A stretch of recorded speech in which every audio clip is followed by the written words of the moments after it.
Praise the Lord. പ്രഭാതധ്വനിയുടെ ഒരു പുതിയ എപ്പിസോഡിലേക്ക് എല്ലാവർക്കും സ്വാഗതം.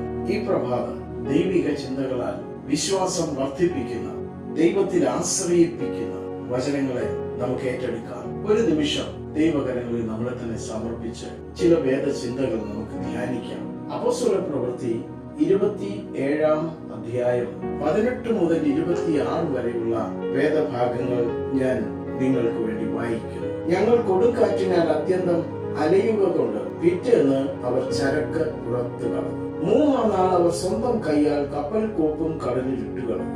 വളരെ നാളായിട്ട് സൂര്യനെയോ നക്ഷത്രങ്ങളെയോ കാണാതെയും വല്ലാത്ത കൊടുങ്കാറ്റ് അടിച്ചുകൊണ്ടും ഇരിക്കയാൽ ഞങ്ങൾ രക്ഷപ്പെടുമെന്നുള്ള ആശയൊക്കെയും അറ്റുപോയി.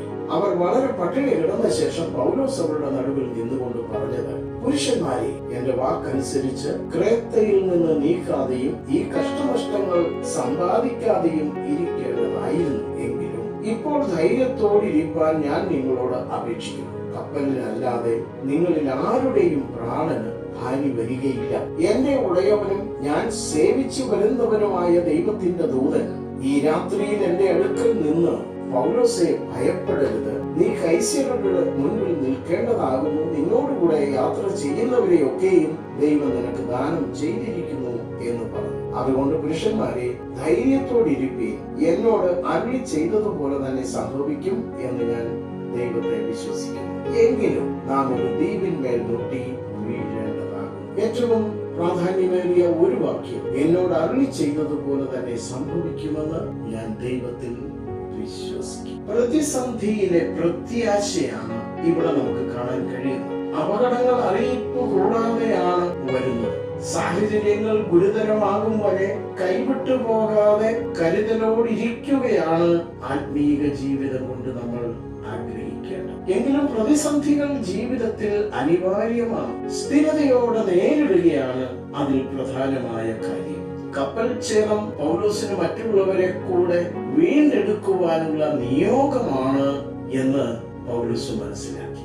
ഇത് വളരെ പ്രത്യാശ നൽകി. പ്രാർത്ഥനാധിഷ്ഠിതമായുള്ള ആത്മീക ജീവിതത്തിന്റെ ഫലമാണിത്. പ്രാർത്ഥന, ആരാധന, ആത്മീക ശീലങ്ങൾ, ഇവയിലൂടെ വരാനിരിക്കുന്ന പ്രതിസന്ധികൾക്കായി നാമും ഒരുങ്ങിയിരിക്കേണ്ടതാണ്. ആത്മീക നിഷ്ഠയുടെ അധികാരം നമുക്കിവിടെ കാണാൻ കഴിയുന്നുണ്ട്. പൗലോസിന്റെ കപ്പൽ യാത്രകളെല്ലാം കൃപയുടെ യാത്രകളാണ്. അപകടങ്ങളും അനിശ്ചിതത്വവും നിരന്തരമായി കാണാൻ കഴിയുന്നുണ്ട്. തർശീശുകാരന് കപ്പലും കടലും സുപരിചിതമാണ്. അതോടൊപ്പം ആത്മീക നിഷ്ഠയും കൂടി ചേർന്നപ്പോൾ തടവുകാരനായ പൗലോസ് റോമ സാമ്രാജ്യത്തെയും പ്രകൃതി ശക്തിയെയും കാൾ ഉപരി അധികാരമുള്ളവനായി തീർന്നു. പൗലോസ് കാര്യങ്ങളുടെ നിയന്ത്രണം ഏറ്റെടുക്കുകയാണ്. നമ്മുടെ ജീവിതം ആത്മീക നിഷ്ഠയാൽ ശക്തിപ്പെടുന്നത് അല്ലെങ്കിൽ ശക്തിപ്പെടുമ്പോഴാണ് നാം വിമോചക ദൗത്യത്തിന് പ്രാപ്തരാകുന്നത്. വിമോചക ദൗത്യം എന്താണ്? നമ്മൾ വായിച്ച ഭാഗത്ത് വാക്കുകൾ അപകടത്തിന്റെ ആഴം വ്യക്തമാക്കുന്നുണ്ട്. ചരക്ക് നഷ്ടമായി, യാത്രയുടെ ലക്ഷ്യം താറുമാറായി, ലാഭം നഷ്ടമായി തീർന്നു. സൂര്യനും ചന്ദ്രനും ഇല്ലാതെ ദിക്കും ദിശയും മാറി ഓടുന്ന അവസ്ഥ, അത് സമനില തെറ്റിക്കും.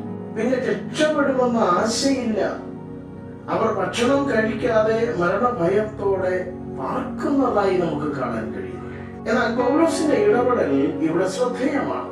കപ്പൽ ഛേദം കപ്പലിലുള്ളവരെ എല്ലാം ക്രിസ്തുവിനെ അറിയുവാനും സുവിശേഷം വെളിപ്പെടാനുമുള്ള ഒരു മുഖാന്തരമായി പൗലോസ് വിശ്വസിക്കുകയാണ്.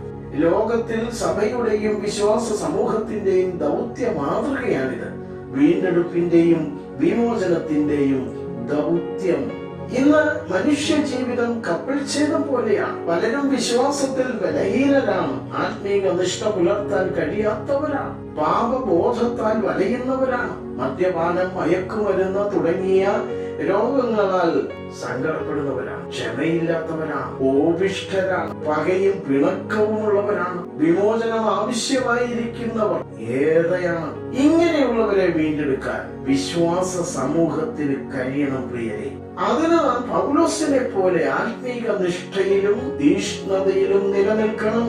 എങ്കിൽ മാത്രമേ വിശ്വാസ സമൂഹത്തിന്റെ വിമോചന ദൗത്യം പൂർത്തീകരിക്കുവാൻ നമുക്ക് കഴിയുകയുള്ളൂ.